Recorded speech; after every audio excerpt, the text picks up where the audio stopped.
Welcome back in, kids, to Deadman's Books. This week we are going to be talking about The Road by Cormac McCarthy. The Road was a book that I read in the pandemic of 2020, the COVID-19 pandemic, and I had a 2-year-old daughter at the time and I had a son on the way, and it was such an impactful book. It impacted me as a parent, and it changed the way that I viewed parenting, and it changed the mindset that I had for what I wanted to leave my children. I want to make sure that I leave them something worthwhile. I want to make sure that I am leaving them more than just memories. I want to make sure that I am leaving them, I guess, a legacy in a sense. That's what's kind of left with the father and the son in The Road. But it was just a really good book. It's one of my favorites of all time. And I've got Jason Crockett. He's going to come in and talk about this one on this episode. And this is one of his favorite books of all time as well. It's also a book that changed the way that he parented as well. I thought it was really fitting, though, because during the recording of this episode, my oldest daughter, I picked her up from school and she was in the classroom again. So you're going to hear a lot of noise from her in this one. It was coloring on my smart board. She was doing all kinds of stuff in the background. But, I thought to be covering a book about parenting that it was really fitting. And, this is honestly, this idea of this podcast was born from some things that this book has led me to in parenting. Also, at the end of this episode, I thought it was cool. Annie has been asking to do a podcast, and so we're going to get a little bit of her talking about her favorite book right now, Mercy Watson. So hang on. This was a long episode. I know it's long, and I'm sorry. We talk about some heavy stuff in this one, and then we got Annie's episode at the end of that. So thank you. I hope you enjoy. So to keep you from waiting any longer, because you're going to be listening hopefully for a long time, this is Cormac McCarthy's The Road.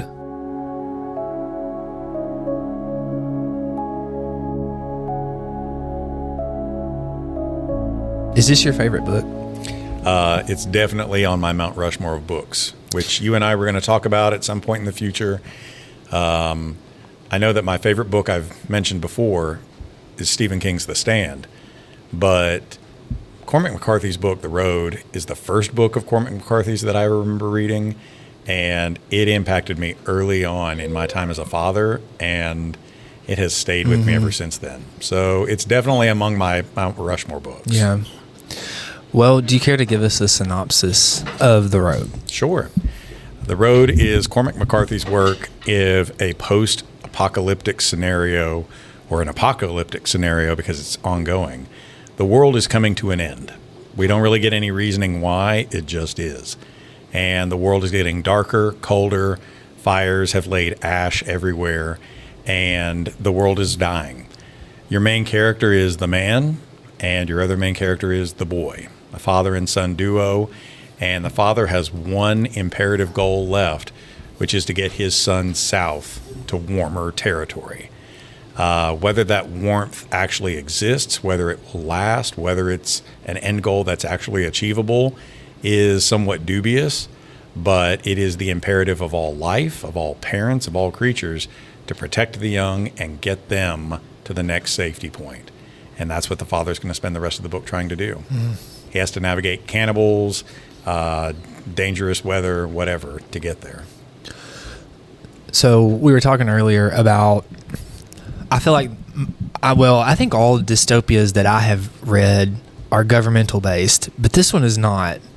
What do you take from that? The great thing about dystopia is that you take utopia, the perfect world, and you push it one step too far. And if you're absolutely right. So many of the dystopias that we teach at high school and beyond are governmental based. They're satires, or they're accusatory fingers that we point at government gone wrong. 1984 with Big Brother, Fahrenheit 451 with the banning of books. But really, utopia could be anything. You think of a society of beautiful people. I'm thinking of an episode of Twilight Zone where you have a society of beautiful people who cannot allow the ugliness to exist. And so that's their dystopia, is that they went one step too far in exiling beauty. Which is also a James Bond plot. Is it really? Yeah, Which one is Moonraker? That's one I haven't read. How about that? Well, it's not the plot in the book, but it is in the movie. Okay. Yeah, Hugo Drax is wanting to make a master race. Oh man, so stupid. the classic master race. It's so original. Yeah. Okay, I didn't mean to cut you off. No. But yeah, you're absolutely right. You think about this dystopia. Is it a social accusation? Because it's definitely not government. It's not even pointing at anything socially that people have done wrong. It's not a group that has caused any of this to happen. It's really more just the big question of if humans are put into such extreme circumstances, it questions our humanity. What are we going to do? Because you honestly have only one parent figure here. I don't know if you wanted to wait to talk about this. Where's the mother figure? The mother, we find out, committed suicide earlier. She and the father had found out about the apocalypse starting early on in her pregnancy. And she stayed around long enough to deliver the baby and some time after. But the mother loses hope. She loses the possibility to stick things out. And we don't know how it happened, but we know that she takes her own life. And the father cannot let go of that hope yet. He, for the sake of the boy, he has to continue with this. So the human question in his case is he just can't give up. But you find plenty of other characters who've lost their humanity in the course of this, and now they're reduced to cannibalism or monstrous, brutal acts, right? So I guess this dystopia is not an accusation or a judgment on government or social cues. It's just about our own humanity when it comes down to the grit. You were talking about how it's not governmental. There was like no one to blame, I guess, or no one to try to revolution. Did McCarthy write this with his son in mind, didn't he? Did I read that correctly? That he had, I feel like maybe I saw that on an Oprah interview or something like that. Oh, I don't know. That's great. I think so. I may be wrong. So to me, I wonder if he just had this concept of this father and son sharing things, because he had his son. I mean, he was an old man, right? Or older when he had his son, yeah. I think Cormac McCarthy was born a little old man, I think, an angry old man. I think he was actually born that way. When did you first read this? Okay. I read this, I think it was the year that I was down in the freshman hall. So that would have been 2020? Oh, so 5 years ago. Yeah, it's been a while. Yeah. Okay. Yeah. So you were already a parent by the time you read this. So Annie was around. Hollis was around. No, Hollis had not been born yet. Okay, Yeah, so it was before Hollis. Before Hollis. So this is the pre-Hollis time, right? Yeah. So you didn't have, the man didn't have the son I didn't have a son, no. But you still had a daughter. Yeah. You can't escape reading this book through a parent's eyes, right? Yeah. So either way, Annie, Hollis, doesn't matter.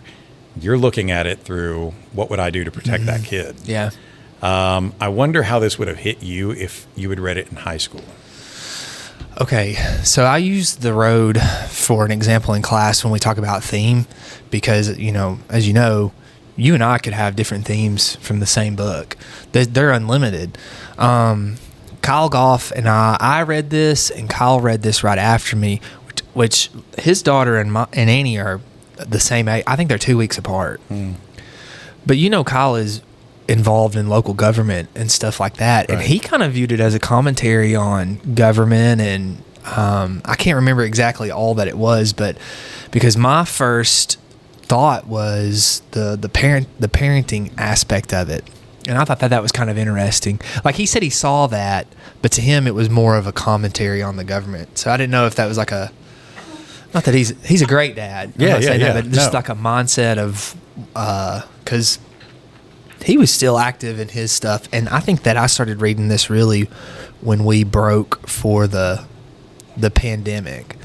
So I think that's when I picked it up. Because I'd really like to get his take on why government. Like, what's his angle on this? I don't know. I would have to ask him. But, Okay. I mean, and Kyle's a prolific reader, so there's probably a ton of stuff we could have him. Oh yeah, that'd be cool. Yeah, but I do remember when I read it though. I've told you this. You and I were not as close as we are now, and I had heard you talk about it, and so I ordered it on McKay's, and it was the first McCarthy I'd ever read, and I was just kind of like, what is this guy saying right now? Because there were no quotation marks, and I had not seen anything like that. And eventually I started to get it. It took me about 100 and 150 pages to get into it, but eventually I got there. So the cool thing about that is 100% Cormac McCarthy is a challenge for new readers of Cormac McCarthy to wrap their heads around, because he doesn't give the cues for dialogue. And this is another overlap. We should probably ask Charles Frazier about this if we ever get to talk to him. If he's listening now. If he's listening right now, I'd love to know his take. But I always kind of wondered if there wasn't a connection between Cormac McCarthy's style and William Faulkner's style. We always teach about William Faulkner's stream of consciousness. And there's times when Cormac McCarthy seems to wander or meander into a stream of consciousness narrative. So that can be challenging for new readers. I know that I first read this in 2003 or 4 because I was a new father, and Andy was sleeping in a crib at the end of my bed. And I was reading it in bed at night, and it was the scene where the man and the boy are having to hide in the woods while the cannibals wait on the road, their caravan, and the one comes into the woods, and the man has a pistol, but he only has 2 bullets. And it's a pretty gritty reason why is because in case we ever need it, I have one for me and one for the boy so that we don't get taken by. But in this scenario, he gets like in a really sticky dilemma of, do I use it on this threat? And I remember that being reading it in my bed, feeling like I'm threatened in my own home, thinking there's no way you get out of this. But also reading that book through the eyes of being a new father and thinking I would do anything to protect that kid, son, daughter, doesn't matter. And then a couple of years ago, I gave it to Andy as a Christmas gift. And I wrote him a note in the front, like we do, about how important the book was to me and how important he is to me. And my kid gave me a hug for Christmas. That's awesome. It was so good, right? That's awesome. And he and I still talk about that book. Yeah, that's cool. Yeah. Do you sometimes wish you would have waited until he had his first kid to gift it to him and say, hey, this is... See, that's why I asked you, like, I wonder how this would have hit if we had had you read this in high school. Yeah. Because I would have missed the parent stuff, to be honest with you. Yeah. Maybe, but humans are humans are humans. Yeah. And I mean, you're a person with clear empathy for other people. So I think that you could appreciate it. Yeah, I think though, like, I guess that's what I try to explain to my students is your life experiences shape how you read. And so I would have seen that and thought that it was neat, but it would not have been as impactful. Yeah. You know, I think that this is probably the first book that I read and wept when I got to the end of it. You know, I mean, it was so impactful. I don't know that I'm probably going to get choked up at some point in this podcast, to be honest with you, when I think about it. I think if I would have read it in high school, the cannibal stuff would have been cool. Do you know what I'm saying? Yeah, right. Like, oh, this is crazy. These people are cannibals and stuff like that. But well, that's another thing too of Interstellar is one of my favorite movies. If I have a Mount Rushmore of movies, Interstellar's up there too. And you can appreciate that movie for what it is. Yeah. But you watch it through the eyes of a father who's screaming at his daughter, don't let me go, right? Imagine Annie, and you are in that bookshelf looking back 30 years, don't let me go. Yeah. It hurts as a father watching your storyline evaporate. Yeah. So, yeah, it does change for you. From the very beginning of it, do you have any parts that stand out to you other than the cannibals? Well, we've talked, I think, a couple of weeks ago about when they reached the cellar. Do you remember that? And that was just such a paradise. And that's kind of in the middle of the book, right? Yeah, kind of in the middle. They had already been through so much, and he finally found this place, and he was able to share stuff from his childhood that he didn't think he would have a chance to, like the Coca-Cola and stuff like that, even though he said it was flat, you know. Right. And I just remember thinking, I hope that they never leave. I want this book to end right here. This is where I want it to end. So I remember that part being one that stands out. I also remember the part where they saw the people. Remember? Yeah. Yeah, that was That's when we frequently talk about as teachers, I know, that we, whether it's me, you, or somebody else, we talk about the people at the end and were they necessarily good that we find them at the end? Because the people have been following them, and that may be an okay thing, that they're just keeping their distance, and, maybe we loot the people if they die, but they could also have been tracking them along the way. So is it necessarily a good thing that we find people at the very end?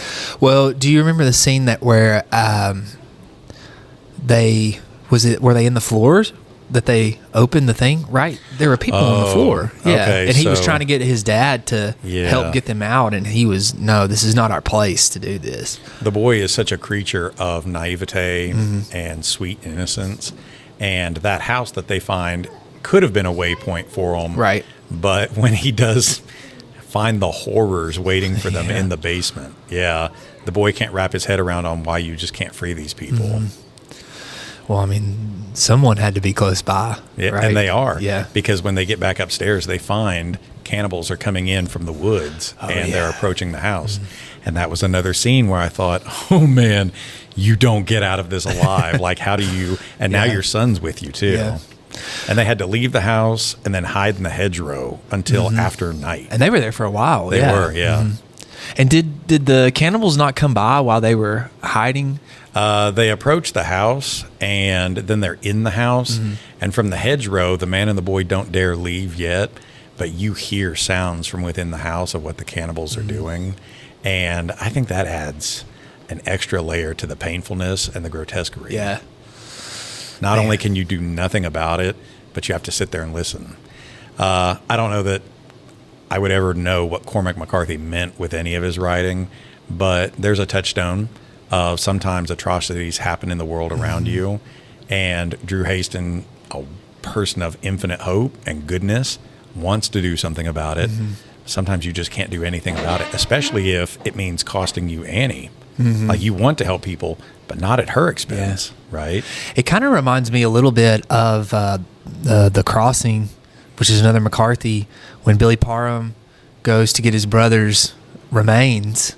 And have you read The Crossing? No, I've heard you talk about it. Yeah. So he goes to get his brother. He and his brother split in Mexico, and because his brother falls in love with a girl, and he dies. He ends up dying. He ends up dying like a heroic death, because when he comes back to find him, he's like this folk hero. And he finds his grave, and he's like, I'm going to take him back home. And so he digs his body up, and he like ties him up and puts him into like a little thing behind his horse. And anyways, these bandits still in Mexico come across him, and he's got his brother's bones wrapped up, and they're like trying to rob from him, and they keep saying, what's in this bag? And he's trying to say nothing, and they essentially tie him down, and there's nothing he can do. And they open it, there's his bones, and they just start throwing them and scattering them. Yeah, and so it's like you were saying, that you were talking about McCarthy. I mean, that's McCarthy, just having to sit there, and there's nothing I can do. I just have to sit there and watch this horror go through. Yeah. Another earlier part for me, you just go back to the middle part with the bunker, right? And I get it. And again, I don't know that McCarthy meant anything here, but it's a useful scene to show tenderness between the father and son that the father could not have afforded elsewhere in the narrative. Getting to give him a sip of Coke. And knowing, and so what, it's Coke. But that kid is never going to know a world where Coke was something that we could just easily have. And that's a tender thing that you hand down from one to the next. I wanted him to stay too. Oh, gosh, yeah. And in the movie, which you've seen the movie, right? I have not, actually. Oh, okay. Yeah. In the movie, I mean, it's really good with it too. It's in warmer tones, warmer light. Oh, okay. And the man gets to shave. And so it's like there's a little bit of a transformation there. You get to clean up and be human again. Yeah. It's an oasis. Yeah. But oases are sometimes deceiving, because he could stay here, but what if somebody finds them? There's no getting out of this one. Yeah. And is this eventually where we need to be anyway? Because the world's going to continue getting colder, darker, more fire, and you can't get away from it. They'll have cans of peaches and Coke, but do they have years of life ahead of them there? No, I thought that though about that. Would that be a better decision to stay and say? Because I feel like honestly they're on the move constantly, but the odds are that eventually we're going to get caught, or eventually we're going to get trapped, or we're going to eventually run out of food, or etc. And I thought that too. Would it be better for them to stay in the bunker and live what little we have left with happiness, us together? I mean, as much as you hate to say it, you've got the 2 bullets if something did happen, or do you want to, like you said, continue your journey? As people grow, they're going to change and needs are going to be met. And I don't know, you're just going to have drives. Kids eventually want to be separated from their parents. And so what? Let's suppose that they did stay there another 5 years or even 10 years. There's going to be times where they conflict with one another, where they're driven to anger against one another. And the boy's going to want to be separated from the father too. The father already wants him to have an opportunity to be out there. So the bunker is not long-term perfection. It is only a temporary oasis. Yeah. I wanted them to stay so bad. I just think about reading that right now, and I can remember I was so happy when they were. Do you know what I'm saying? We wanted them to stay because we want them to have a good ending. And that feels like what a good ending could have provided for them. Which we talk about consequences a lot, and I don't know. I think that I would have been okay with that one ending right there. We'll talk about it in a second, but I mean, I'm fine with the ending. That's what made it so emotional, the ending, But I would have been happy for them to to have had a good little stay. Any other major characters that stand out other than man and boy and cannibals? Well, let me ask you this, because you were talking about his wife and her committing suicide. What do you think happened? Because I've tried to piece together some stuff and I guess read articles about what other people thought, and all that I ever get is it's either a meteor, I think is what a lot of people think, or maybe some type of nuclear bomb that was just utterly devastating, because he describes it as a flash. But I wonder if it was a meteor, because you were talking about how they did know it was coming. It was like, this is going to happen. Because I'm thinking about the meal that they had when she was, do you remember that? I do remember that. She was going to go kill herself, and she was trying to talk him into doing that, and he was trying to talk her out of doing that. And so, because they knew what was coming. I kind of like the ambiguity. And uncertainty of not knowing what the end of the world was. We just know that it's going to cause, like, it's never going to be warm or never going to be good again. Yeah.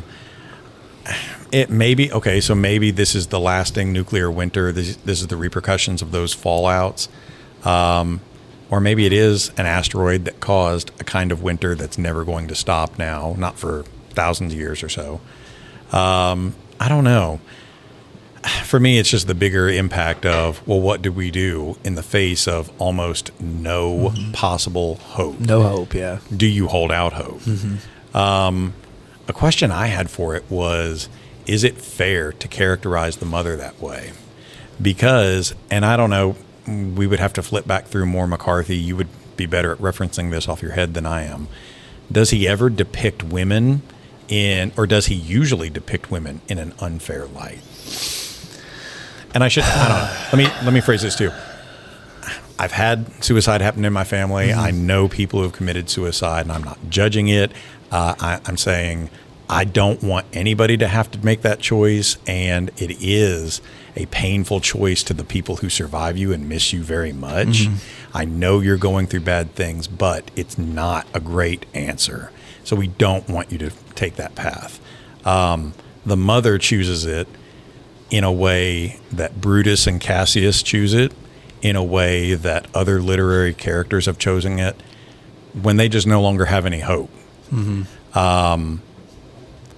Is it fair to characterize one of the only women in this play as not, or in this novel, as not strong enough to survive, whereas the father, a male, has what it takes to at least keep that fire going, to pass the torch on. Yeah. I think that's what I'm asking. Yeah. When I read it, I never viewed it as her not having the strength to continue. It was just, I kind of viewed it as she just didn't want to. That's a really selfish take. Right? I viewed it just based off of the dinner that they had, because that's really the only like dialogue and interaction we get from the two. Because he kind of talks about her just a little bit to the son, but really that flashback is the only brief interaction we get between those two.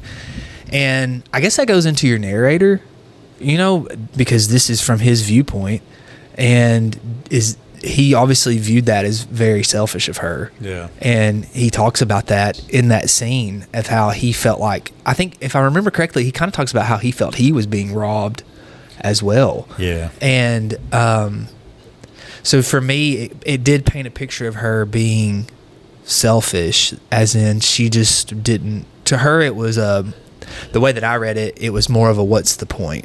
There's no chance of survival. I guess that they knew that this was going to be utter destruction. There will be no food, things like that. And so what's the point? And I feel like that she chose what she thought would have been the better of the two choices, as opposed to suffering. Do you see what I'm saying? I think she thought that they would just suffer if they chose to live. Well, I see that, but I mean, then she's also she's making that choice for father and for child, and that's only if we all three do a suicidal end of this story together. The mother chooses to commit suicide and let father and child be. Go ahead. So if you really have no hope, if you feel like you're sparing yourself from suffering, then what are you doing allowing these others to continue suffering? Yeah. It's such a selfish thing to say, well, I'm not going to be there for you. Yeah. I mean, I viewed her as selfish. Yeah. But like I said, is that his perspective of it, though? Well, do we get any other women characters who present a different voice to it? I mean, other than the family at the end. Right. That's it. But, I mean, do we really interact with that Not person? much, but we do get a mother, a father, and children. And the nature of that family is rather dubious because we don't know. We assume, we hope that they're going to take in this boy and complete the dynamic family, and we'll move on to warmer zones. We hope that's what it's going to be. But we've seen plenty of cannibals in this story too. Yeah. And we know that people are going to do whatever it takes to protect theirs. Yeah. What if they're cannibals too, and the boy is the next thing that's going to keep their kids alive, right? Yeah. Because parents are going to do whatever, animals are going to do whatever it takes to protect their young.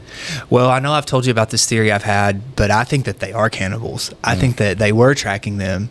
And I told you that I had read an article that talked about cannibalism and how that people who they have found who have been severe cannibals, their teeth had rotted out. And that was something that was like one of the few things that McCarthy used to describe these people is they had missing teeth. Right.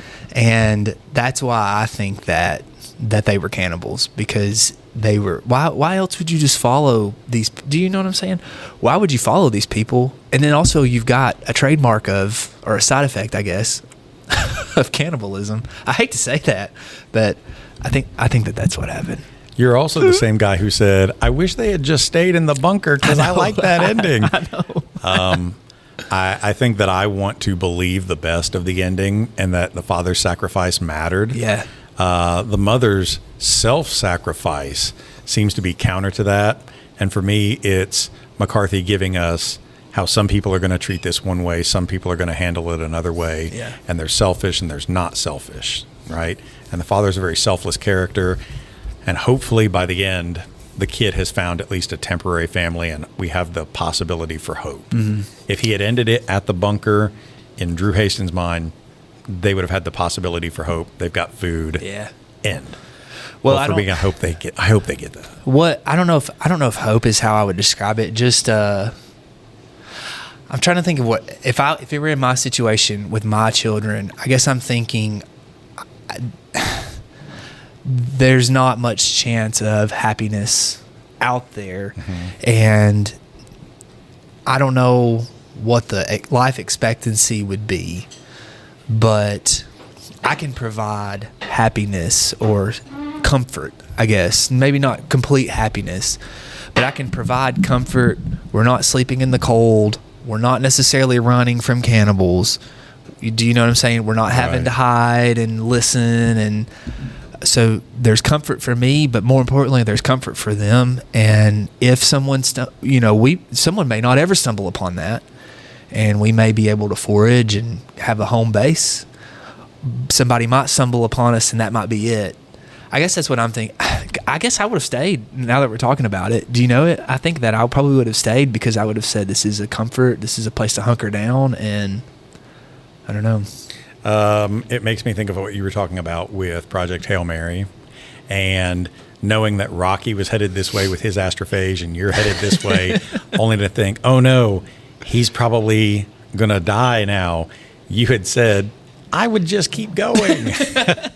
I wouldn't have turned around. And now I'm saying, stay put. Stay put. It is the safer course of action. Oh, okay. I see what you're saying. Me saying go back is more conservative than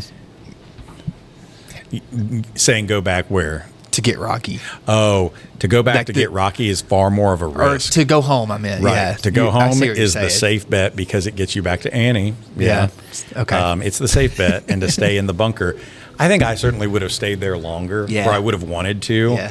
Yeah. Maybe I'm misremembering it, but it also feels like the father's concerned that with this onset of cold and ash, that there's going to be winter circumstances that complicate travel. And if we don't leave now, cannibals are like the statistical chance of them finding us only increases. Yeah. Winter's going to complicate things. We can't get soft by setting here now. Yeah, well, he is all about preparing his son. Would you agree? Yes. That's his number one goal. So I guess where I'm looking at it as I want my child to be comfortable and happy. He was looking at it as I want my child to be prepared. But also the boy is so sweet and naive and innocent. And in order to prepare him, you're going to have to break him into some brutal realities. And that hurts too. Yeah. What about the scene where he meets that man and he makes him strip down? Yeah, because the man had robbed from them. Yeah. They happened to leave their stuff for a little bit, and when they come back, their belongings, their few meager belongings, have been ransacked, and they have to chase him down, and the guy can't get away. Yeah. That's a pretty vivid scene in the movie version of the book too. I've actually watched that clip. Oh, okay. Yeah. That is tough, especially to do in front of the boy, but it's another one of those circumstances where when it's down to the line, a parent or a creature is going to do whatever to protect its young, and getting those few meager belongings back are all we have to protect that young. Yeah. But to do that in front of the kid shows the father having to be the brutal one now. And that being brutal, even for, it's like Hamlet says, having to do something cruel in order to be kind, having to be so brutal. The kid's not willing to do that. Yeah. Why can't we share? Yeah. If we're going to just survive, me and you, if certainly the boy is going to survive, you're the one that needs this. And we can't afford to be nice. He's willing to sacrifice himself. He's willing to have hope that the boy will get to a warmer world, but you can't afford to be nice in that scenario. I do think, though, I remember when I was reading that, I thought that the dad was a little extreme, to be honest with you. Because I thought when he got his stuff back, I was like, okay, you're even. But then he makes him take his coat and everything and essentially leaves him for dead, you know? And I just thought that was just a little rough. But I don't know, like, talking to you about it now, I don't know if he's training his kid for this brutal world or if he was just that angry. I also thought it could have been a flaw in the dad that he at this moment, because that's toward the end, right? I think so, later on. The dad is wearing out. Yeah. And you and I both know that we have been exhausted on some days, and your meter of being a good parent is really low. And all it takes is one thing to lose that patience, right? Yeah, unfortunately. So the dad is running out. Yeah. And it is not just protecting his kid, it's an act of vengeance. Well, what was your question? Because I was going to ask something. But there are some quotes in the book Okay. that always stand out to me. And there's one that I think we celebrate a lot. We certainly bring it up a lot, but I want to know what your take on this is. Okay. The man is thinking about the boy. And in the exposition, it says, he knew only that this child was his warrant. He said, if he is not the word of God, God never spoke. Like, what do you think about a line like that? Or what do you think about a treatment of that? Okay, that's kind of what I was about to kind of lead into is I felt like that this was hugely religious towards Christianity specifically, because he talks a lot about the good and the evil carrying the torch, right? Right. And I really took that as passing on your faith to your children. You know, I've not researched McCarthy and his religious choice or anything like that, but I don't know. Did you feel like that? To me, it was just like plain as day. Like this is because what did he kept calling it the fire? Yeah. And I mean, I've heard in my span of faith people call it that. Sure. You know, and so we think of our children as miracles, right, and gifts from God. So do you think that that's what he's alluding to? I like that take. Yeah. Absolutely. Yeah. I do kind of wish that we had, maybe we can get a Ouija board out and ask Cormac McCarthy this, the spirit of Cormac McCarthy, so we could know our literary answers. It'll be our Zoom call with Cormac McCarthy. I'll get Emily to test that one too. Try it. But like, what is his take on religion in this? Not to me, it was blatant. Okay, Yeah. so whatever his personal religious attitudes are, what is he invoking in this book? Because there was another quote that went along with it too. Do you think with that quote specifically, do you think that it's religious and McCarthy's using religion? And because what does he say? He says something in the story where it's pretty obvious that the dad is a believer. He says something like, we are the something. I can't remember exactly. But he's describing, like, the way he describes it, the way that I read it was, well, we believe this and they believe that. And so because of this, we act differently. Because he's kind of trying to explain the differences between them and the cannibals. Yeah. And I wonder if, okay, so let's think about this. Our world has been destroyed. I mean, I know that we think it's bad now, but like our world has been, our world has been destroyed to the point where there's no food. Right. You know, and how easy would it be to think about? Well, where is God? Yeah. Where is God? You know, and you look at this miracle and you say, you're talking about his warrant, and what did he say? If this is not the word of God, then God never spoke. And so, right. So you're clinging on to this. This is my gift. This is my charge that God has given me to train up, which is what he's doing, you know? And maybe that's like his last hope to that faith is his child. That's the only evidence in all of the world, as of right now. I have no evidence of what I believe except for this one thing that I have been charged with, my warrant, as he said it. So that's kind of how I would take that. And in a Judeo-Christian sense, God is considered to have created the world by starting out with saying, "Let there be light." I know that we often treat it, the Word of God, meaning the Bible. Right. But the Word of God is more than just a single book. And I like Cormac McCarthy presenting it as Drew Hastings, an aspect of creation. Yeah. I'm an aspect of creation. Trees are an aspect of creation. So we're the inheritors of that creation, that living Word of God. It also reminds me of the first of John, where it's like in the beginning was the Word, and the Word was God, and the Word was and the Word is Jesus. Right. You know. Yeah. So to me, you could almost say Jesus. This is Father, Son. Yeah. Yeah. Okay. Well, there's also a part where the man, then he just knelt in the ashes. He raised his face to the paling day. "Are you there?" he whispered. "Will I see you at the last? Have you a neck by which to throttle you? Have you a heart? Damn you eternally, have you a soul? Oh God," he whispered. "Oh God." Yeah. So that's what I'm saying. I think he's at the... Do you know what that kind of reminds me of? I mean, I know I'm sticking biblically here. Yeah. But it kind of reminds me of David whenever Bathsheba is having her child.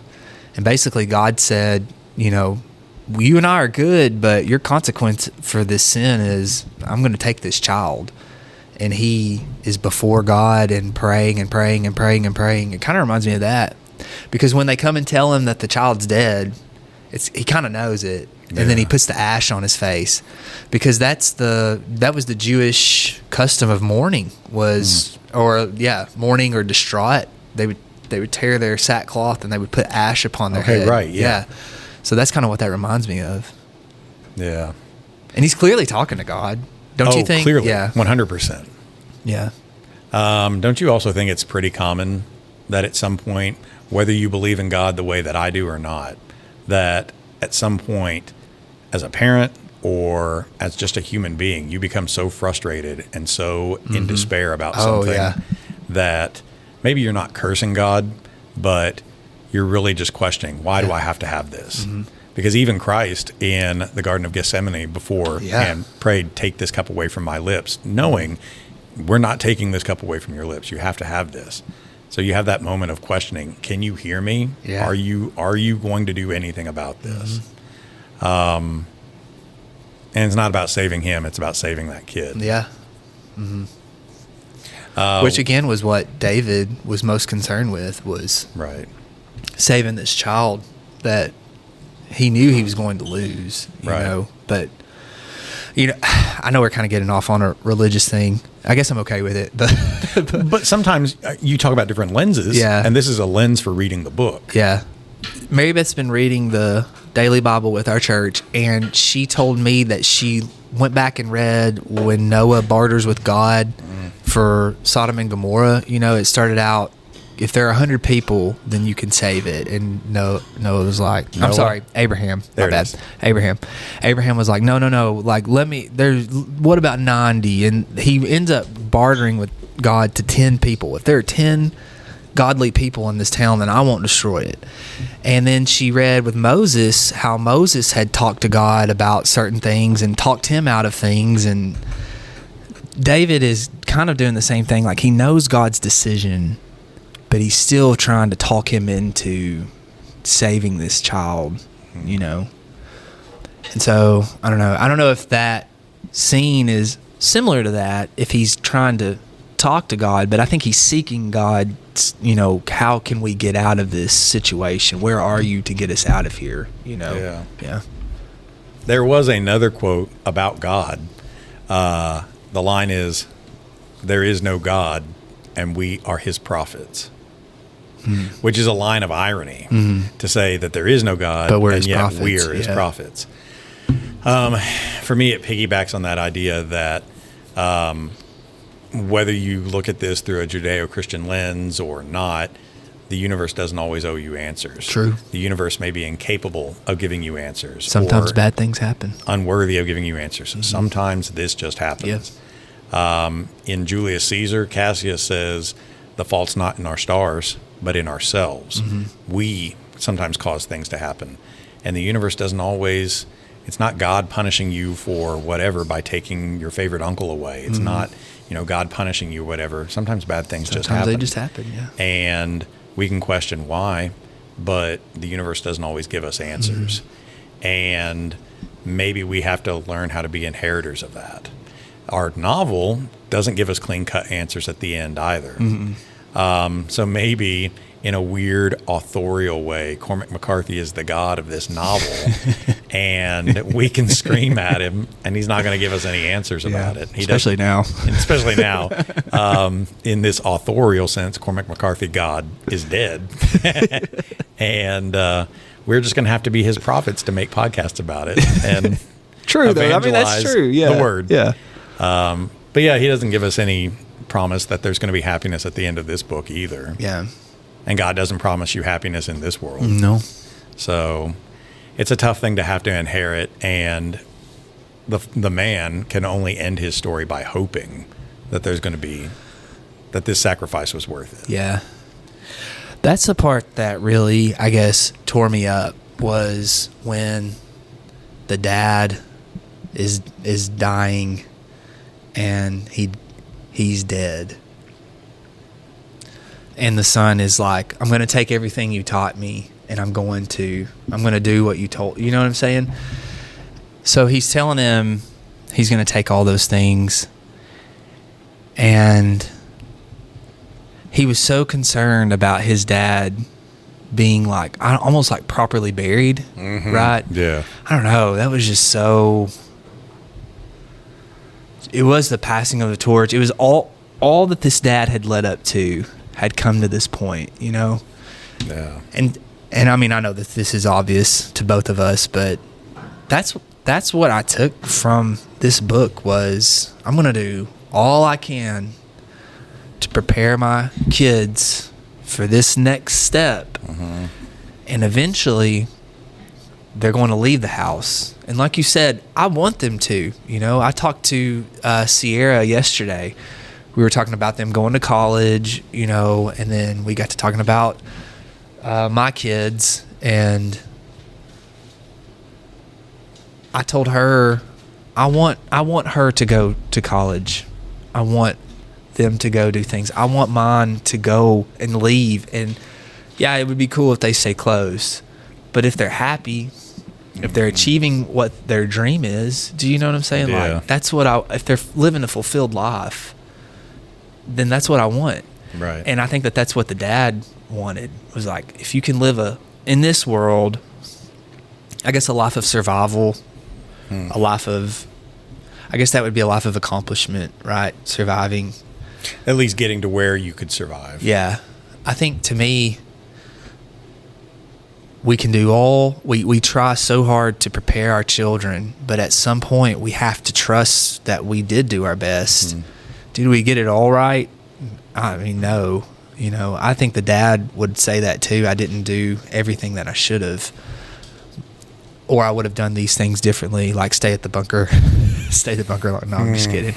But I would have wanted to stay at that bunker longer too. Yeah, they said what, like 3 days or something? Yeah. Which, I mean, that's another biblical number, 3 days. Yeah. Yeah. And then they rose again out of the hole. How about that? Man. Up from the bunker they arose. I want to pass the baskets here in just a second. No, but anyways, I mean, when you've got a son who's left home, you know, you've got a son who's left home, and so you understand that better than I do, right? I mean, he's soon to be off on his own for sure, right? And now you've got a daughter who's a junior, and I'm really depressing you. I'm sorry. But I mean, you've done all you can to get them there, but we have to let go as parents eventually. We don't. I think for us to have healthy children, we don't want them to stay right next to us. Right. You know, I mean, I want them to stay in touch and to be dad's buds and all that. But well, then they can't stay in the bunker with the peaches and the Coca-Cola. I know, you're right. You're right. Yeah. I think that was Andy was definitely harder for April, I think, to let go, but I felt it, and it felt weird with him not being at home. Yeah. And I know that there were times I told April I just don't like it. Like, I know I have to get used to it, but I just don't like it. He lives in Cookeville. He lives, just on the other side of town, but we don't see him all too often. Sometimes talk to him, and now that he's absolutely in love with this girl, I see even less of him, right? But you're proud knowing he's self-sufficient, knowing that he's working at being the best person he can be. And he's in this mode right now of trying to get an engineering internship. And as frustrating as these interviews are for him, the most recent one that's a possibility is outside D.C., and they told him it's 10 days on, 4 days off, and he's like, I just won't be around any of my family. Well, yeah. It's life. And that's life. Yeah. And I hate that for you, but it's a temporary thing, and you've been well equipped to do that. Yeah. Right?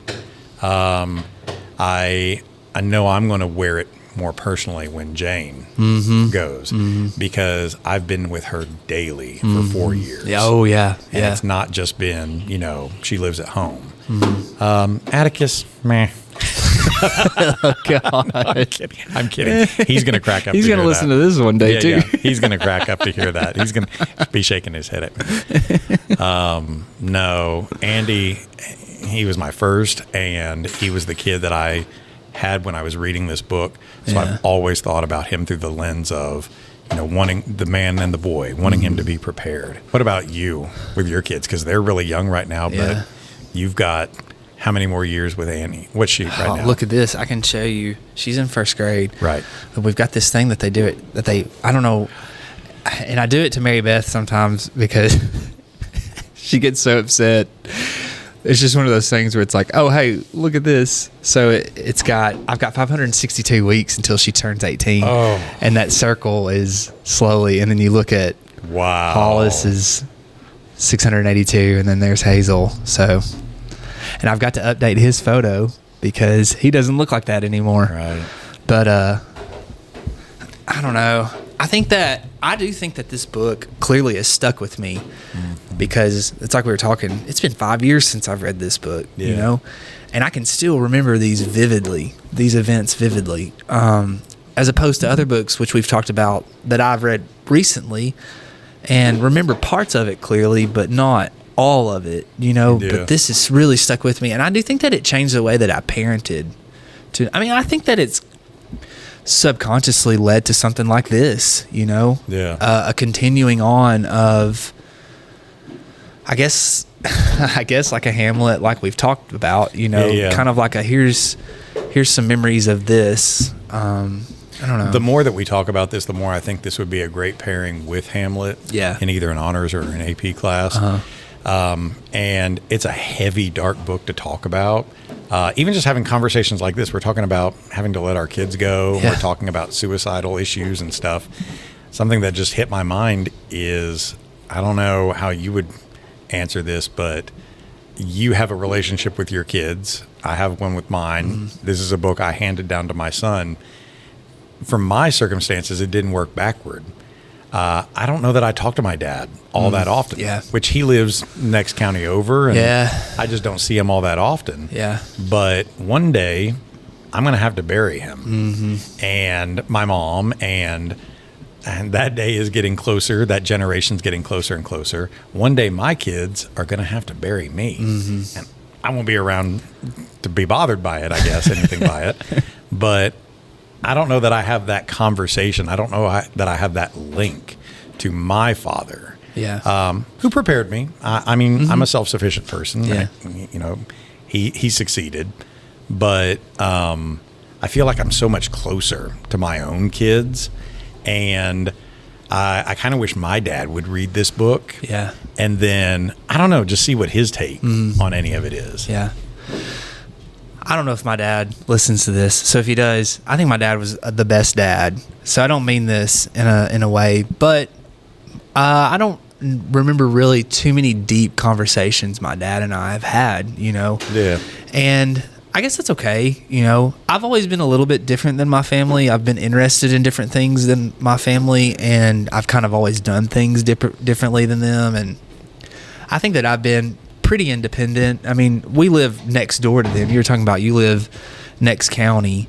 Well, I can walk to see my dad right now. Literally. And I know when I get older and when he is gone, I'm going to look back and feel like that I wasted that opportunity, But I do feel like I think about these things with my kids. I don't know. I think, especially with my son, you know. And I don't mean to sound like I have a favorite. And kids, if you're listening in the future, it's not the case. I think that it's just, I think I've talked to you about this. Things just were happening when we had Hollis, and I had to be there for him a lot more than I did for the others. And he was about a year old before, I guess, these things started healing. Do you know what I'm trying to say? Yeah. And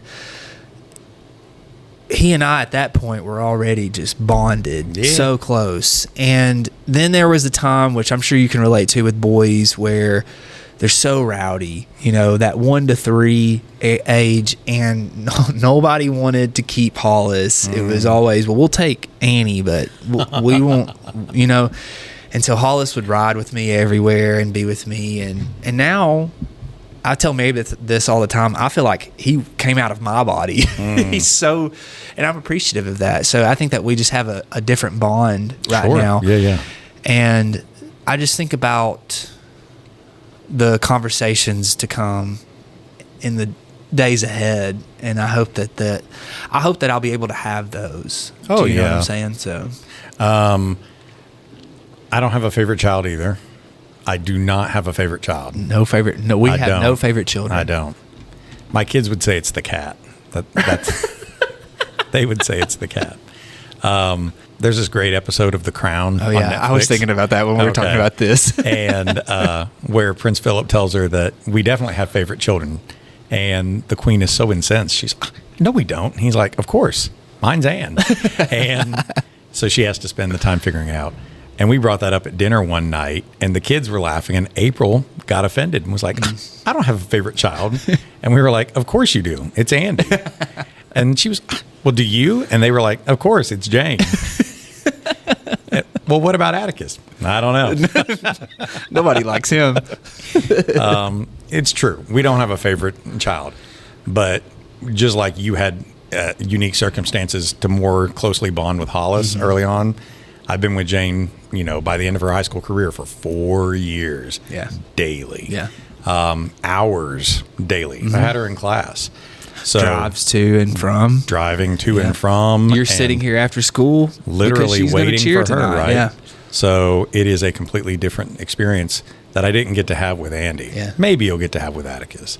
But that don't mean that I don't love Andy. Right, yeah, yeah. And yet, who does Andy probably more instantly call to ask questions?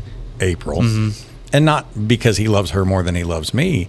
He's on campus, so he stops by mom's office, and he calls her with questions about whatever. He just does. Yeah. But he'll call me too. Jane, I wonder how that's going to be after she graduates high school. I wonder if she'll call mom before she calls me. I don't know.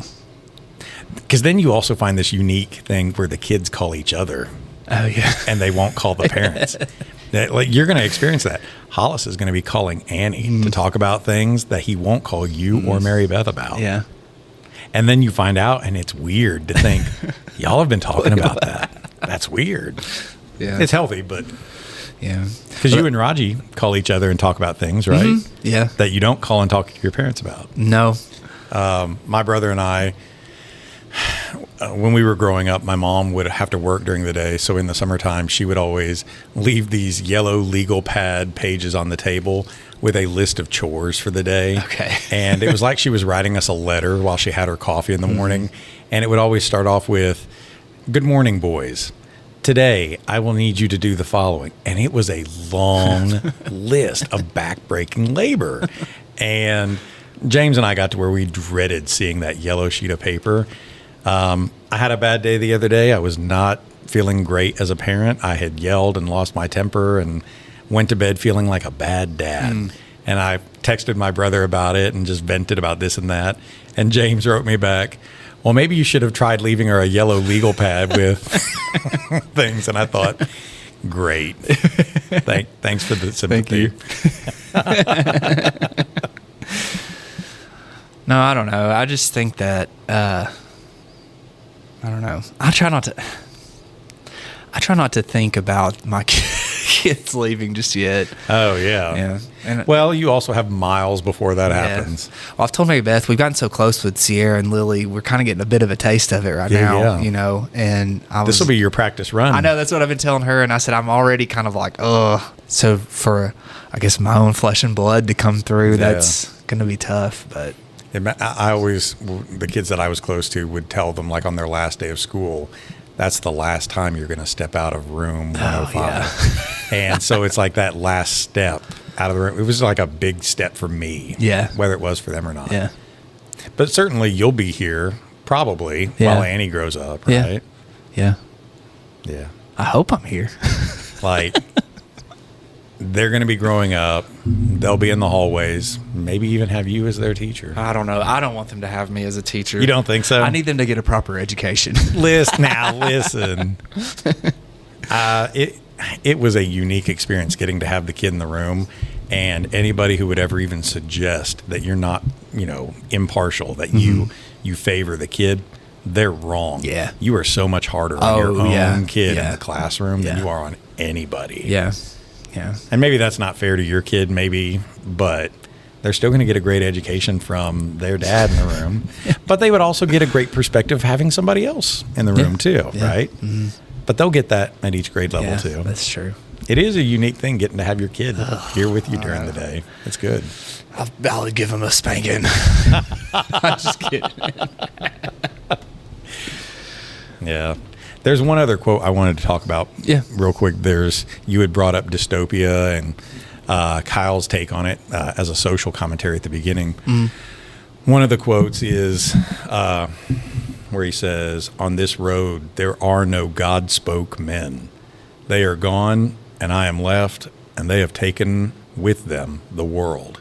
It doesn't necessarily have to be a social commentary, but when I go back over that quote, I can't help but think about how it resonates with me and society in the last 10 years or whatever, certainly how I feel about things this year. But I feel like maybe every generation also has that take where it's like, everything's just going to heck in a handbasket, man. That there are no good people left to find. What's Flannery O'Connor's story? A good man is hard to find, right? And that's another one about how maybe there are no such thing as good people in the world. There are no God-spoke men left. They've all taken the world and left with them, and we have what's left. Yeah. And it's tough to look around and see the supposed best people in society, the ones that we're supposed to look up to, probably be so uber corrupt. And every day there's a new corruption. Every day there's a new fallout. And how do you carry on? How do you keep that torch alive for the next 4 years? Yeah. How do you keep it alive for the next 16 years? And at least engender that hope, that spirit, that drive for change in your children when you feel that there is no hope left, that it's just getting grayer and colder and winter is coming, the Starks say. Well, I've tried to tell Mary Beth that when she kind of gets down on things too, is, I think everybody thinks the age that they're in is the worst age that has come, and do you know what's going to happen in 20, 25 years? People are going to look back and say, man, those were the good days. Do you know what I'm saying? Oh, God, what if they are?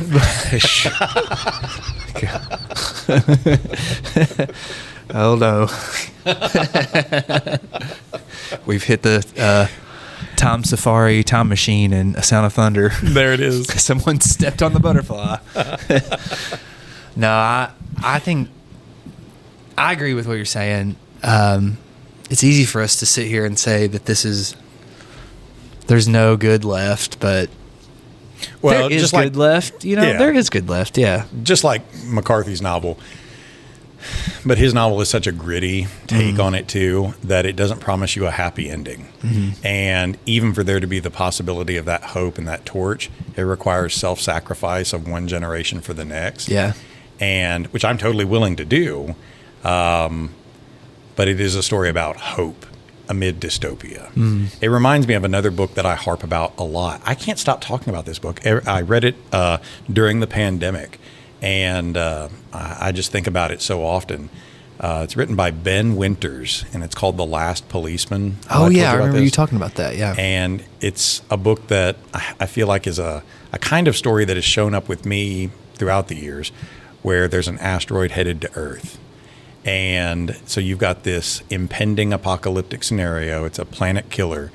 And your main character is a policeman who's investigating what seems to be a suicide, but he knows is a murder. Mm-hmm. And he wants to investigate this, but his police department says, who cares? And the world around him is falling apart. There are more suicides every day. Everybody's still trundling to work or McDonald's or whatever, but hope is fleeting. And why are you prosecuting a murderer? What are you going to do? Put him in prison when in 9 months there won't be any planet left? The Road reminds me of that, in that you've got this person who is still holding out hope that what we do here matters.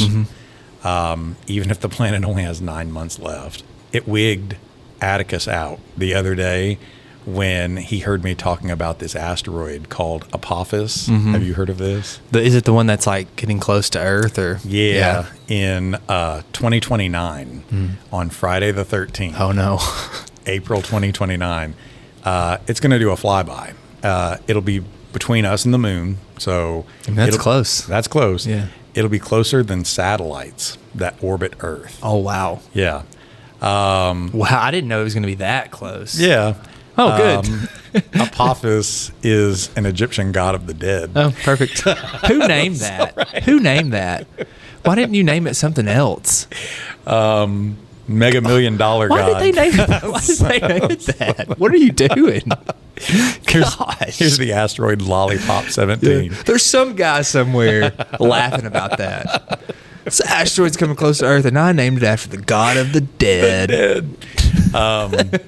So Apophis has been on my radar, and then there was another one that they were talking about for 2030. Yeah, I saw or that one 2030. too. I think it's 2035. Is that right? Something like that. Yeah. But what was so remarkable for that was that it had a 2.1% chance of hitting Earth, and then NASA moved it up to 2.4. Oh, good. And then they moved it up to 3.1, oh, no. which is the highest rated percent NASA's ever labeled a near-Earth object. Atticus heard me talking about it the other day, and I didn't find out about it till later, but he went back to his room and got on his phone to look it up. Oh, no. Because he was really bothered by this impending thing. Yeah. And here is a father who accidentally terrified his kid, right? So there's always the possibility for some near-Earth object that we don't know about. And how do you continue on knowing that anything could happen? The good news is that one, NASA has taken away that rating. They said, oh, it's fine. It's not going to hit us. Our bad. But I also told Atticus. They're still above us. Right. I told Atticus last night, isn't that what they would say in the movie when they don't want people to freak out because they know there's no getting away from it? You named the meteor Apophis. It was you. Was this one's name Satan? Apophis is still supposed to be a flyby. I don't think they expect it to hit. The other one, they were thinking, okay, this could hit. But what are you supposed to do? Yeah. Like the movie Armageddon? Send a bunch of miners out there and drill it and blow it up? That. What would we do? I saw a podcast about this the other day. There are scenarios, but none of them would be good. No. None of them would work. The one where you attach a rocket to it and try to nudge it, by the point that it's close enough, you don't have enough room to actually nudge it. And to blow it up, blows it up into shards that are now going to scatter around planet Earth and hit everywhere instead of just one central spot. So none of the options are really great in such a scenario. What are you supposed to do? Well, I guess that's why all these tech billionaires have been building their own rockets. They're going to leave Earth. I kind of wish they would. Well, I think they're on their way. Good. And then Apophis misses us and hits them, and we get to repopulate the world. But I mean, you do laugh, and I don't think we're laughing through the cemetery right now. No, I think it's just you carry on. Yeah. Well, I think it goes into what the story's about. He talks about we have the light, we have the fire. That's what's good, right? Yeah. And we do what's good because that's what we believe. We believe in what's good, and that's why we continue. And it's easy to do what's bad when bad times are here. That's easy. That's the easy way. Everybody's doing that. That's Right. the easy way out. So we do what's good because that's what we believe, and we hope ultimately that pays off in the end. Right. And if it doesn't, then I guess we can be proud of when we look back, whether we're on the brink of death or maybe we're at the end of the race. We can look back and say that we are happy with the actions that we took. Yeah. So. You, as a dad going through your circumstances when Hollis was little, didn't quit being a good dad just because we're going through things. Yeah. You double down and you become a good dad. You're a great dad. And you do the same thing as a teacher. And you give yourself a lot of crap about not being a great teacher. But I'm pretty sure I could look in here, Joe Odom, I could look in here and I could see the impact you make in a lot of kids' lives who are better for their time with you, right? I hope so. They can kill the Department of Education. Well, we hope. They can kill the Department of Education. They can take Tennessee funding away for school vouchers. But I'm still going to show up next year and be the best teacher I can be. And hopefully change some of these sophomores to be better voters in the future. Hopefully. Yeah. I know that we've dwindled down to a good ending point, and this might reverse everything. Oh, okay. But I was just thinking about him choosing to leave, because the way that I remember it, he basically was kind of thinking, well, we used to vacation in Florida. It was warm in Florida, so let's go to Florida, right? And essentially left, the way that I read it, like the East Tennessee area. Yeah. So he does travel through Tennessee. Yeah. I think my students and I even tried, you don't get a great map, but trying to pinpoint where's his trip taking him. He does come through Tennessee. Yeah. Which I think is kind of cool, because this is one of McCarthy's last books, right? And I know that his early books there were always references to Tennessee, East Tennessee. And then when he moved to New Mexico, he kind of got away from that. But then here towards the end, he's gone back to that. I thought that was kind of cool. Yeah. What do you think about that decision? Do you think the dad knew what he would find when he got there? Or do you think that he was just like, we just got to be on the move, and if I can say, hey, this is our goal, whether I believe it or not, it can keep us moving? Or do you think that he really thought that was what they would find? Well, what alternative do you have? I know, yeah, that's what I'm saying. Right. Yeah. To stay is a death sentence. And to move, there might be something there. Yeah. I hate that when he does get to the beach, that the ocean is like this gray, cold sludge that's just an icy rolling tide all the time. So hopefully even further south, there's something. I don't know that anybody has great hope for things to certainly not be as great as they were before. At least in this human lifetime of the book, I don't know that planet Earth has the chance to be the paradise that it was before. But it certainly can't be any worse than what was up north. So maybe it's just... This is just your personal opinion. Boy, it always comes back to me in Ohio, don't it? It certainly can't be any worse than it is up north. But maybe if we can get further south. What few listeners we've had come in from the north, they're going to really hate us. Man. It's a good thing we have no social media. The Californians probably have heard my comments before. The Ohioans have heard my comments. I've offended people. I should not be on this episode anymore. No, that's not true.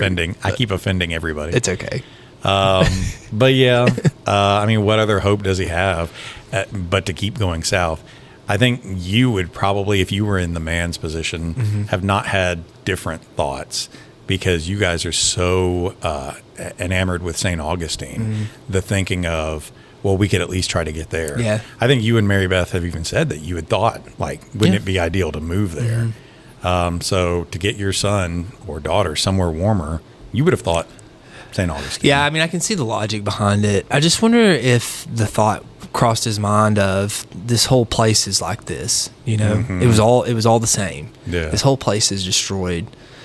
I just wonder if it was like a goal, I mean, how easy, my kids wouldn't know the difference now if this were in our situation, and I said, hey, I think it'll be warmer at the beach. Let's go to the beach. Even though I knew that it probably wouldn't, I guess in a way it gives you that goal to work towards, like you said, to keep us on the move. We've got to keep on the move. So yeah, do you know what I'm saying? I don't know. Maybe I've just been really naive my entire life about this, but just talking to you about it makes me think, maybe he didn't even think that, but that hope may be a lie. Mm-hmm. But even a lie that has the chance to possibly be true, or that we can keep telling ourselves, no, it'll be better. Mm-hmm. It'll be better somewhere south. Even if we are self-deluding and lying to ourselves, that is the only chance we've got to continue living. Yeah. And that life is important for me because it's important to keep the kid alive. It's kind of like the mom's decision in a sense, what better is there here? Mm-hmm. So I've got to make that ultimate decision. Hers was taking her life, and his was moving on south just to see what's there. Because what else are you going to do? What else are you going to... There are no jobs. There's no food. Yeah. There's no purpose to stay where you're at. Yeah. You have to move, or you're going to be eaten. So... This is the real feel-good episode that we're going to have to end with like dirty jokes or something like that. We'll read Deegan's poem. Because I can just see... Speaking of eating. Right. Has anybody ever eaten monkey? Boy, I hope somebody at Jesuit hears this and tells him, you just got referenced in a podcast. Me too. That would be great. Here's my L1, L2s on that. I can just see him driving in his car listening to it. Heck, I can see anybody listening to this in their car and being like, oh, man, this is just a heavy one. But the book is. Yeah, but I do think it's a good thing. Like, it's a good story in that, like we were talking about, we want to prepare our kids the best we can, and we want to send them out. We've got to let go at some point, and I think that that's a good thing. Yeah, I think it's a good thing. I don't. If my kids chose to stay here and go to tech, great. I know that that's something I've told Mary Beth. At 20, they're out. It's time to move on. Right. I don't want them to stay tethered. I want them to live a full life. Yeah. And I think that that's a good thing. So I think, it's heavy and the story is depressing, but also there's hope. Like, that's what it ultimately comes down to. There's hope, and that's what we do everything for. So I think it is a good thing. Yeah. It kind of makes me want to look back through all of McCarthy's work now and catalog, again, his representation of different kinds of characters and think, okay, I think that this is a pretty heroic, noble depiction of fathers. How does he represent fathers in other works? Well, okay. In All the Pretty Horses, that's what the father dies. Yeah. But he was defending his family. Right. Yeah. And the mother figure cheats John Grady Gull out of his inheritance, right? Yeah. Which causes him to have to leave and go south to Mexico on his finding your fortune kind of thing. Yeah. So once again, father figure, good. Mother figure, weak or bad. I'm trying to think in The Crossing, because there were issues with Billy Parham and his family. They're setting, there's this wolf, and she's eating all the cattle. And so the dad goes and sets a trap, and Billy goes, and it's trapped. And his dad told him, if you check the trap and it's alive, bring it back to me and I'm going to kill it. And Billy kind of becomes, I don't want to say in love with the wolf, but he's like taken aback by it. Kind of like, this is this beautiful creature. I guess all that represents, and they are in New Mexico, so close to the border. So he's just like, I'm just going to take this on to Mexico and let it go. And so there was that deception of his parents that he did. And when he came back, his parents had been killed by, this is not what happened in All the Pretty Horses, right? No. Okay. So he goes out on the farm, and there's like this, it's like a native, and he is kind of camped out and they end up helping him. His brother helps him, and Billy's kind of wanting him to move on, but they end up helping him and leaving him, letting him be. And then when Billy ends up taking the wolf, that native ends up being the one who kills his family. So okay, it was a native or a Mexican. He was kind of that I guess the ethnicity of that area. Do you know what I'm saying? Yeah. So there was like this deception of my parents, which ultimately led to their death. Blood Meridian I've not read yet. I've read Blood Meridian, but I didn't enjoy it, and it's been so long since I've read it, I can't really remember too much of it. Yeah, but in that one, the main character's called the Kid. Oh, okay. Yeah. Mm-hmm. In the movie version of The Road, Robert Duvall plays the old man at the very end that he encounters before they get to the seashore. So they've already encountered the guy who stole from them, and they've left him for dead. He encounters this old man, and now he shows grace by, sharing a fire and a meal with him. And the old man talks to him for a bit and kind of goes off on a tangent, but it's almost like you've got this moment of wisdom or something being shared. And then in All the Pretty Horses, when John Grady Cole is coming back north, he stays the night at the judge's house, right? And he has no father figure, he has no mother figure, but for that one night, the judge gives him like safety and respite and like a fatherly kind of talk. I wonder if there are similar kinds of archetypal characters throughout Cormac McCarthy's work. Cities on the Plain, Billy and John Grady have ended up at the same ranch, and John Grady and the ranch owner have kind of formed this father-son type relationship. And Billy's kind of, because Billy's little brother dies in Mexico, and Billy's kind of reluctantly taken John Grady. You can tell that Billy sees that I see John Grady as my brother type, like almost like a stand-in, but you can also see that he's trying to keep that distance because he doesn't want to get hurt again. That's what I was telling you in a previous episode. At the end, whenever John Grady's going to go back to get, I guess, his love, and Billy's like, "You're going to get killed, you cannot go," he springs into action to try to go save him because he doesn't want to lose another brother, you know. So John Grady has that father figure again in Cities on the Plain. He goes to seek wisdom from, what should I do? I think I'm in love. He's okay. I think I'm in love. He doesn't really like give him the full story about who he's fallen in love with in that one, but he's definitely going to him like a, what should I do for this? I think I'm in love. Can you give me some money? Can you give me my pay in advance? Stuff like that. Okay. So, in All the Pretty Horses, you do get a redeemable female figure with John Grady Cole's senorita. Yeah. That he falls in love with. But she also betrays him, Yeah. Yeah. I'm trying to think if there are any noble women characters that Cormac McCarthy presents us. I'd like for us to read The Orchard Keeper together. Okay. It's been a while since I think I read The Road, and then I finally felt like I had figured out how to read McCarthy, and so I purchased that one soon after that. I know that there are female characters in that one. I can't think of them off the top of my head, so that's why I think it'd be good for us to go back and review together. But I know that there are some strong male characters in that too, sort of similar to like Billy Parham, because Billy was just this rough guy, and he was kind of like I don't want to be a mentor, but like secretly I do want to be a mentor, So there was kind of like a figure type of that in that book too.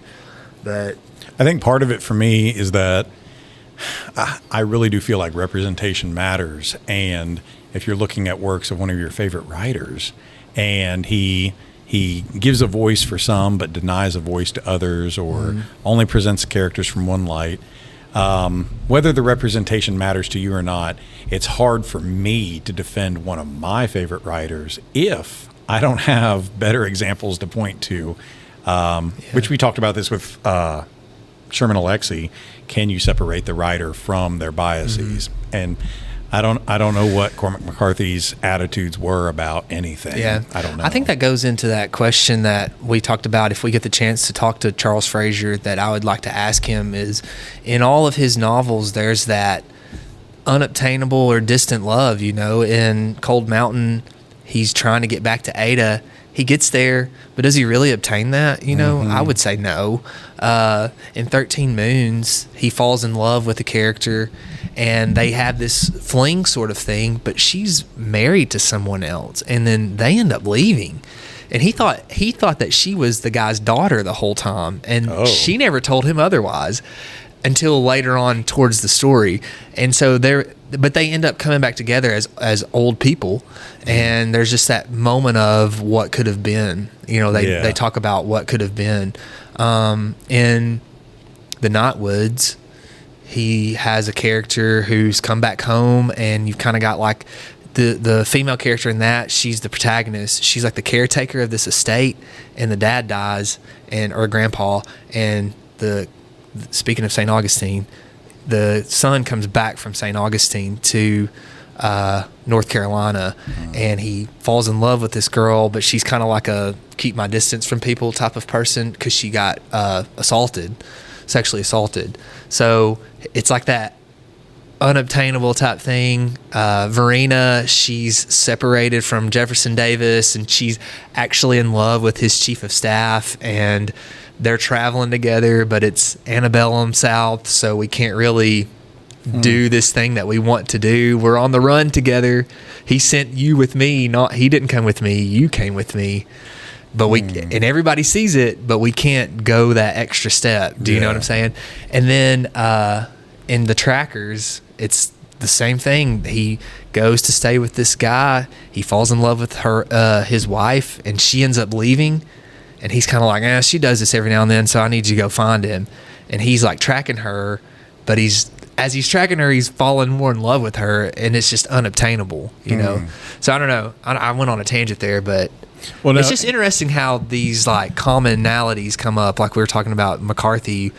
I mean, I almost said maybe he had mom issues, but maybe he had dad issues. Maybe he didn't have that mentor figure that he really desired, Yeah, I really want to read Verena too, and I have a Verena story, but I want to save it if we ever talk about Verena. Okay. You don't think, which I should have brought this up during the Cold Mountain episode, you don't think that Inman ever attains that connection with Ada?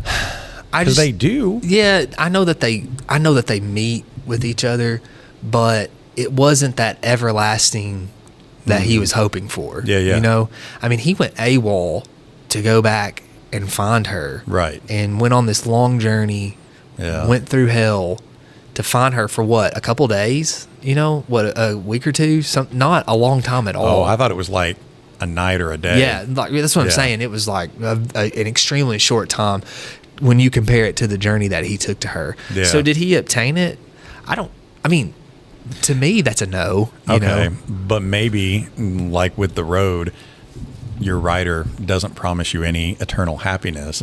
That maybe happiness might be found, just fleeting, but only briefly. Yeah, and he does get to have his woman, but only briefly.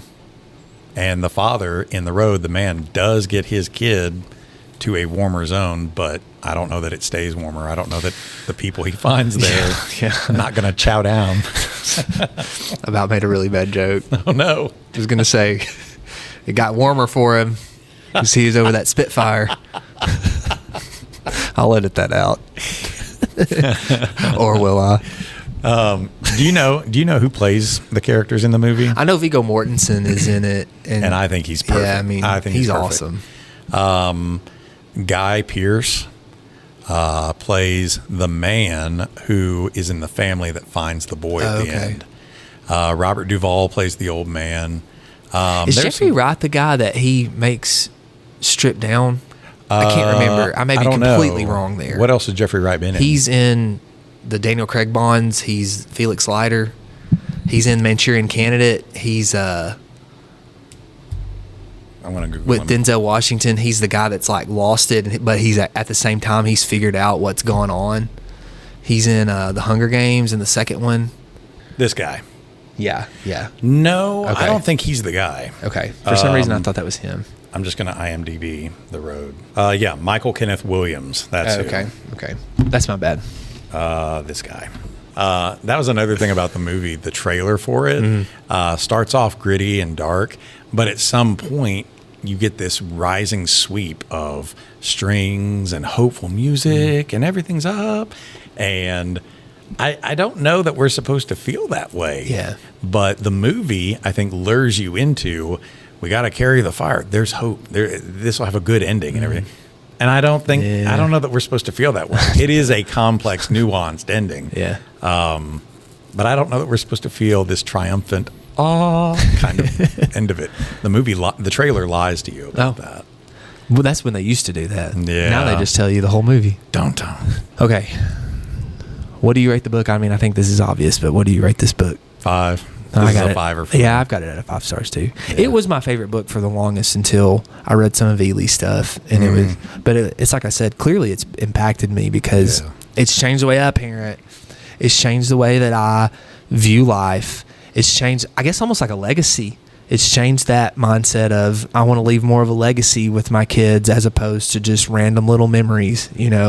I want to leave this lasting presence with them as opposed to just happy times. So clearly it's impacted me. On the 20-point scale, I'm 19. Yeah, I'd say I'm like an 18, 19, somewhere around there. Yeah. Okay, how much would you pay for this at McKay's? I'm so stingy about a lot of I'm stingy about a lot of prices, but I also am a spender on plenty of things too. My gut tells me if it's a paperback, I don't mind spending $8 to $12 on a paperback for this, a good copy of it. Yeah. Hardback, I don't mind spending $20 to $25 on a hardback for this. Man. Yeah. If I saw a good quality hardback of this, I don't mind. If I could find one that was signed by the Cormac McCarthy, even if it was auto-penned, signed, I'd pay more. Yeah. Man. At McKay's, At McKay's. But I'm also stingy about some things. I don't know that I would ever pay like $1,000. That's way out of my league, I'm thinking of it as the way that I go about it. I usually set myself like a $30 to $40 budget, and so I'm really careful with what I pick because I want to leave out there with the most that I can. I don't know. I think for the paperback that I have, the paperback version, I'd probably spend about $7, which I feel like is a lot for me at McKay's. $7 is a lot. That's usually out of the range. If it's getting close to that $10 range, I usually don't even. I'll like pull it out and look and put it back. Because I feel like typically at $10 I can buy it cheaper on Amazon. That's true. Sometimes, yeah. So I think I would pay $7, which I'm going Monday. So I'll let you know because the Nashville McKay's has so many copies of The Road. That's true. It's the only one they have. I thought about buying No Country for Old Men, and usually they'll have a copy or two of it. They didn't have that. It was just Nothing But the Road, and then there's always a couple of copies of All the Pretty Horses. Don't you think it's probably because high schools or their AP classes teach it? And you've mentioned that before. That's books? Probably true. Or like a book club or something. Yeah. But I don't know. I do hate to say this, but I think the Knoxville McKay's usually has more. It usually has more McCarthy, and it usually has more Frazier. So because it's East Tennessee. Yeah, I think so. It's the Holy Land. It's the best part of Tennessee. Well, we don't say, wish that I was down on Broadway. We don't say. We don't, but others do. All those bachelorettes do. Man. I just did a podcast with some of my sophomores, and one of them's a California girl who moved here. Oh, yeah. And I was telling her, whatever we want to say about Californians moving in, I'm so glad to have you here. I love that you're here. And she's like, thanks. I didn't feel that way when we first came because their family went to downtown Nashville, and they went into a place and sat front row to watch somebody. And one of the Nashville locals was like, where are you from? They said, California. And the reaction they got was so venomous. Just, why don't you go back? Well, thanks for hanging in there. I know it was a long episode, but I think that we talked about some really worthwhile topics. We had a lot to say about this. Like I said, it's one of our favorite books. And when you read something like this and you can pinpoint to a time and say that this book changed the way that I parent, something as important as parenting, That's a really impactful book. So we had a lot to say about that. So thank you again for listening for so long. Hang in there. We got another about 2 minutes here of Annie. This is Annie talking about Mercy Watson.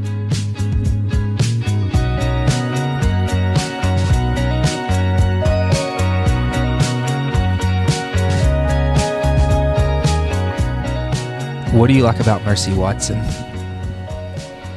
Mercy. But you told me at Wendy's yesterday it was funny. Because she jumped out the window. Jumped out the window of what? At the house. Can you tell me what happens in the story? She went to the neighbor's house. Why? Because she's trying to save her family. Why?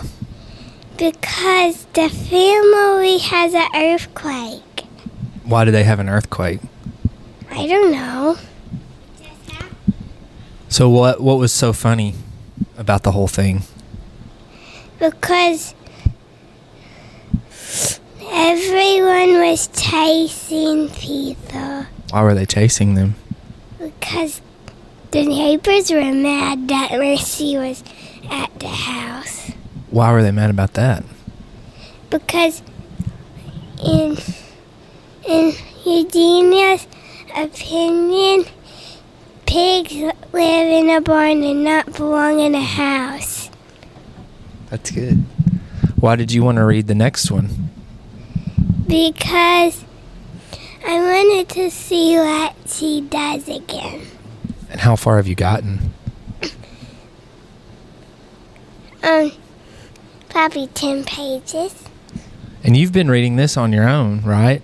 Yes. I've not read any with you. No. Neither has your mom. No. You've done it all on your own. Yes. Okay, good job. How many stars out of 5 would you give Mercy Watson? 1 to 5. 5 is really good, 1 is really bad. 5. How much would you pay for this at McKay's? $100. $100? Oh my gosh. This is the greatest book of all time.